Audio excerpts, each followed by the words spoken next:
Welcome to Operation Retirement Readiness, where Amy and Mike, two certified financial planners, talk about how military members can prepare for transition and how veterans can prepare for ultimate retirement. This podcast represents the views of the hosts and any guest. It is for informational purposes only and should not be considered tax, financial, or legal advice. All information is regarded to be from reliable sources. The hosts are not responsible for any losses, damages, or liabilities that may arise from the use of this podcast. This podcast is not intended to replace professional advice. Hey, Mike, how's it going today?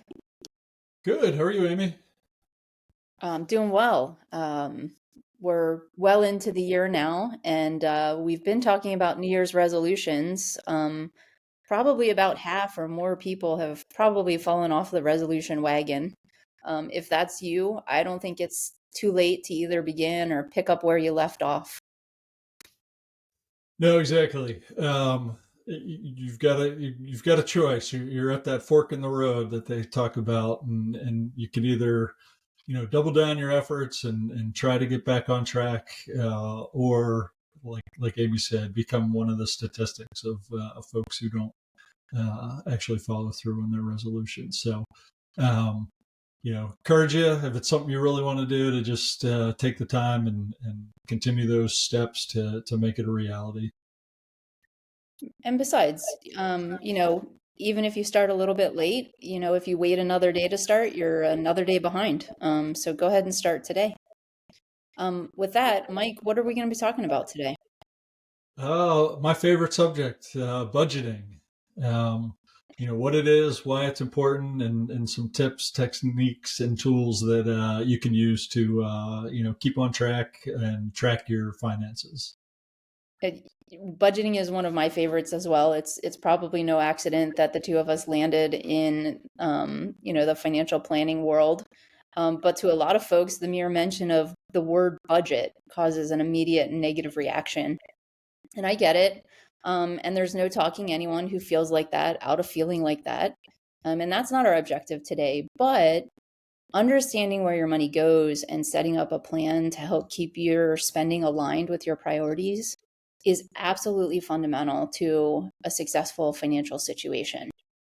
You can call that process anything you'd like. You can call it monthly goal setting. You can call it an annual plan. You can call it anything you want, but the process behind budgeting and the key elements of it are absolutely essential. So, and I got to be honest, I was being ironical. I really do not like budgeting. So I agree, you definitely need a plan, and I agree budgeting is important. And we'll talk a little bit about what I kind of do to make sure I stay on track. But I guess I wouldn't call it traditional budgeting. So, but like you said, the budget is a plan to help you focus on your spending, where that money's going, and really the goal is to align that with what's most important to you. Well, I think it's critical that you backtracked and pointed out your sarcasm about budgeting, and the fact that you do it, you just do it in a way that works best for you, because that's the key to success here is using a tool, using a process that works for you. Budgeting, a lot of people think that it's meant to deprive yourself. It's like a diet. Nobody wants to be told that they shouldn't eat some entire food group or whatever. That's just not enjoyable. And that's not the point of a budget either. It's not meant to deprive yourself of joy. In fact, it's actually meant to facilitate the opposite. It's meant to give purpose behind your money. Now, having said that, if your income is limited and your bills and your debt payments and things like that is consuming pretty much all your income, then you do feel deprived of joy. But that's not a budget problem. What that means is that you either have to increase your income or reduce your mandatory expenses, which is not a fun process. But it is reality, and it is sort of outside of, what is meant by a budget. Yeah, that might point out the issue, but it's not the issue itself. Yeah, exactly. And, in our last episode, we talked about debt. If you're carrying a lot of debt, you're paying a lot of interest expenses, especially now as rates have gone up. If you're carrying credit card debt, that's money that's going out the door that really isn't facilitating anything for you. It was your previous self paying for something, that now, or not paying for something that your future self now has to come up with. So if you can pay that down, all that extra interest payments that were going to the credit card company can now be used for things that do bring you joy, make you happier. So this kind of gets to the starting point of a budget. The first step is taking an inventory of all of your known expenses each month for housing, utilities, any kind of debt payments you have, all those things that recur on a set amount of time, and you write all those down. One of the challenges is those are kind of understood, and you can say, okay, well, I've got this much in expenses, and then I'm going to have this much left over. Problem is, a lot of people don't do a great job of tracking everything else, the smaller things, the going out to lunch or dinner each day, and some of those things, and that's what can kind of really add up. Yeah, and that's a critical piece of the budget. So looking back at how you're spending, a lot of people know exactly what their mortgage or their rent payment is. They know about what their utilities cost, but they probably have no idea what they're spending on going out to lunch every single day, unless they have some thoughtful process behind analyzing what their rough monthly expense is for that particular thing. But so once you do collect all of your spending history, at least for probably the last 6 or so months, then it's time to consider whether your spending is reflecting your priorities. As an example, let's just pretend like 10% of your paycheck is going out to dinner and lunch or breakfast, or basically going out to eat. Are you happy spending 10% of your paycheck to do that? But what if you don't have money for vacation? So now you have a choice. So there's only so many dollars that come in. Do you continue spending 10% of your income going out to eat and things and not getting the annual vacation that you always hope that you get to take, but then don't have the money to take? Or would you rather cut your spending on going out to eat, as an example, in favor of aligning more money towards being able to afford the annual expense that you want? So taking that inventory of historical expenses and then determining whether the spending aligns with your priorities is sort of the first one of the first steps to creating your budget.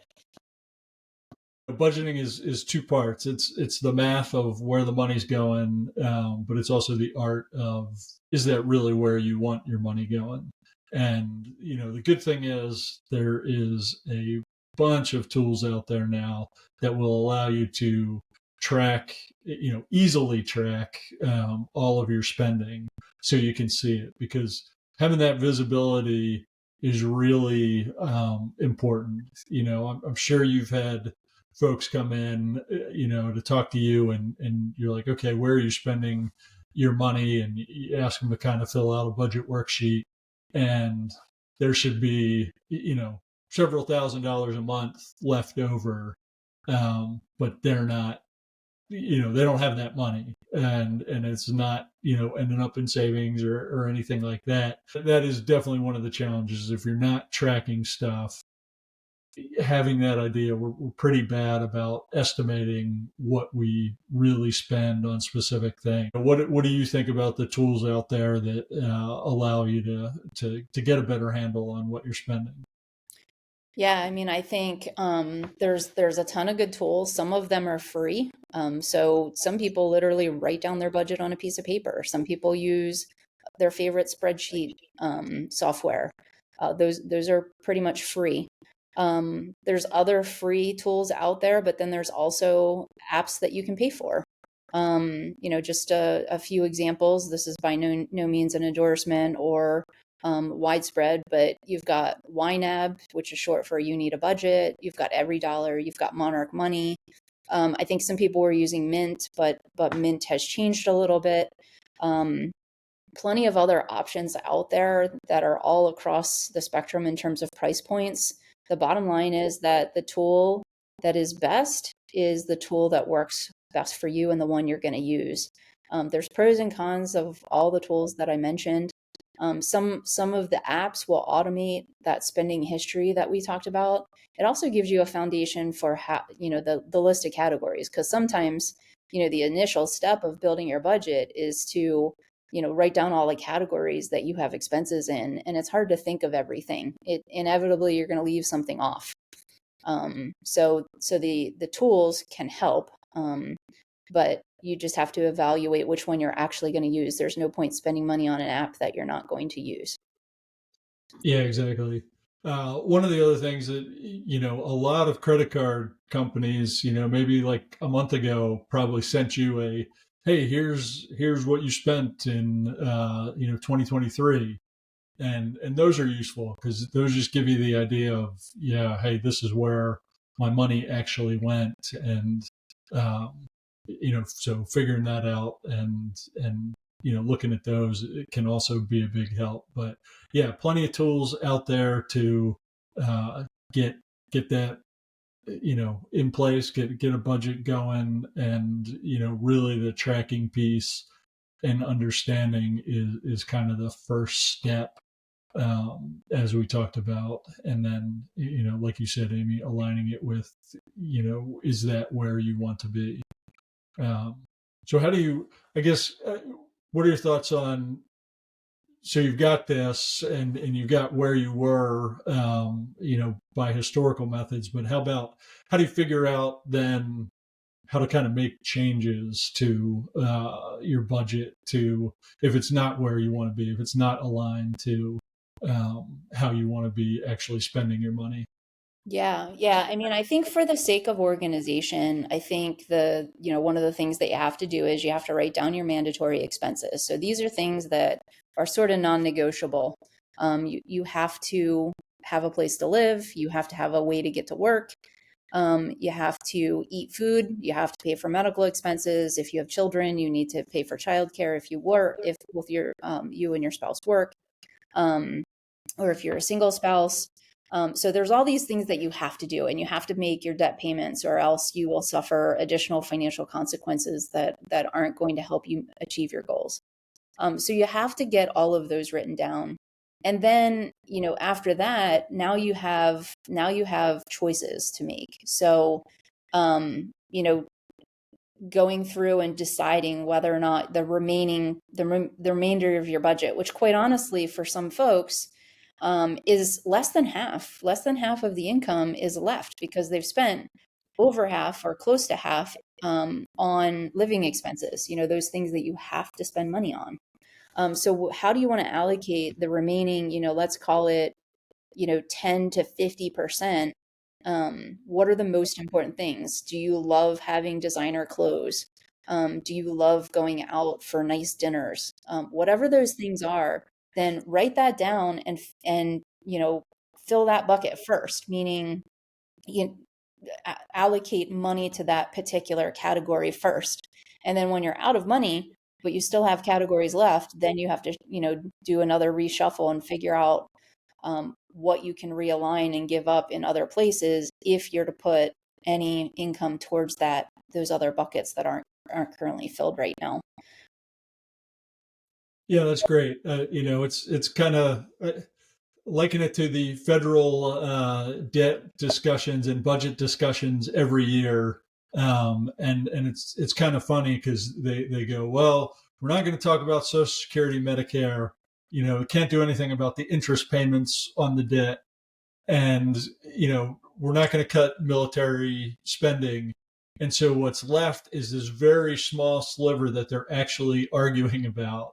And it's the same in your personal budget. If those other categories are too big of, you got into a house that, maybe you can't afford, or, something happened, job changed, and you're no longer able to, truly afford that, it can really, knock the budget off track, and you don't have any money left, like you said, for the things you actually want to do. So, yeah, that's why this is such an important topic. And one thing, that is typically missed, I see this very commonly. We all forget because, our memories can only hold so much information. So we often forget about the expenses that only come, one time a year or maybe every couple years. So in your budget, you have to build in the items that occur infrequently. And those things might be, pleasant things like vacations. They might be unpleasant things like having to take care of your car maintenance. You should have an emergency fund. I think we've talked about that in the past. Emergency fund is meant to handle true emergencies, like things that are completely unavoidable and you didn't have any idea that they were going to happen. So like losing your job and having to cover living expenses. That's what your emergency fund is for. Your emergency fund isn't for when your transmission blows up in your car. The fact is, when you own a car, you have to build into your budget auto maintenance. So not just oil changes, tire rotations, replacing your tires, but unexpected things that could happen with your car. And it's difficult to build those things into a budget because they don't occur frequently. And if you're only looking at the last 6 months of spending history, maybe nothing like that happened. So you've got to figure out about how much to put aside for things that happen routinely. Like, for example, if you know that your whole family is going to go home for Thanksgiving, it's going to cost $1,200 to do that. Then you know that you need to save $100 a month to be able to afford to go home for Thanksgiving. So that's a category that doesn't happen monthly, but you sort of know about how much you need to set aside. You can split it up. But for the things like car maintenance, you may not know exactly when things are going to go wrong with your car, when things are going to go wrong with the house or whatever. So you just need to put aside some reasonable amount each month and just keep this in a separate account. So you account for it in your budget, however you keep in track of your budget. That money doesn't go to your emergency fund because that's separate, and it doesn't stay in your checking account because if it's there, you might spend it. It just goes into this other account that is waiting for when, things go wrong that you should expect. So you own a home, you should expect things to go wrong. You own a car, you should expect things to go wrong. Yeah, that's all great information. Once you have that budget, it really helps you get the rest of your financial house in order. It can allow you to make sure you're putting that money into savings and investments and the other things that you need to be doing to again improve your financial health. So and so Mike, we've skipped around a little bit. Can you sort of put a bow on this, boil this down for us? What are the key takeaways in terms of, how to think about a budget, how to build a budget, and how to track a budget? Sure. The big thing is don't get wrapped up in the process. It can be as easy or complex as you need it to be, but pick something that's going to work for you. Capture your spending, and then look at it and make sure it aligns with your values. And two is taking the inventory, mandatory expenses, and then deciding on the discretionary piece, and making sure you're not missing those things that are infrequent. And then finally, if a tool is going to help you, lots of them out there, consider finding one that works for you. And I guess I teased this in the beginning and we didn't hit on it, but I kind of do the reverse budgeting piece where, again, I do, I handle all the mandatory expenses, those things that, got to come out to pay the mortgage and savings and investing, and all the utilities come out automatically. And then I just like to spend what's left. I do track everything, not specifically to say, oh, I spent $100 in going out this month. I can't do anything else like that. I just go back after the fact and go, did this really align with what I want it to be? But I'm not tracking it on a monthly or weekly basis to understand. So I guess my point is get the big things right. Yeah. And I do it a little bit differently because I enjoy budgeting, so I do it pretty regularly. I do use an app for myself that works for me and my family. But I want to point out, if you make just a little bit of money, you should have a budget. If you make a whole lot of money, you should also have a budget. Budgeting seems like kind of those things, one of those financial, personal finance topics that you can sort of hand wave. Quite honestly, if you don't get the budgeting right, it doesn't matter. If you make $1 million a year, but you spend 1.1 million, you're not achieving your long-term financial goals. So it really doesn't matter how much money you make. You should have a process that allows you to ensure that your money is aligned to your goals.